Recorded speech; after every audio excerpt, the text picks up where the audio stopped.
Hello everyone, কেমন আছো তোমরা সবাই? আমার নতুন একটি ব্লগে তোমাদের সকলকে স্বাগত জানাই।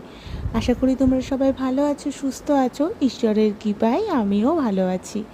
তো সকাল সকাল এখানে আমার সন্ধান হয়ে গেছে, আর যেটা আমার সব থেকে মানসিক শান্তি দেয়, আমার সকালবেলা নিত্য পুজো, সেটাও আমি দিয়ে নিয়েছি। এখন ঘড়ির কাঁটা ঠিক ওই 6:30টার ঘরে আমার পুজো দেওয়া কমপ্লিট হয়ে গেছে। তারপরে কিছুক্ষণ ছাদে ঘোরাঘুরি করেছি।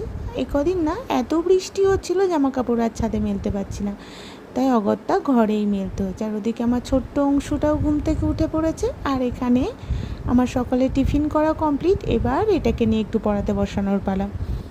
পড়িয়ে টড়িয়ে দিয়েছি, আর এখন সে বড়ই ক্লান্ত হয়ে গেছে পড়তে পড়তে। যদিও ছোটোবেলায় আমরাও এরকম করতাম।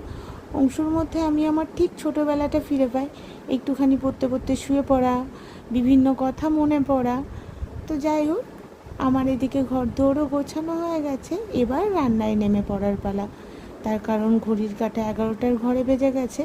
আর রান্না করতে করতেই অংশুর সাথে আমিও একটা ছোট্ট টিফিন করে নিলাম, কেক। একদিকে চিকেন আর একদিকে ভাত বসিয়ে দিয়েছি। চলো, টাটা।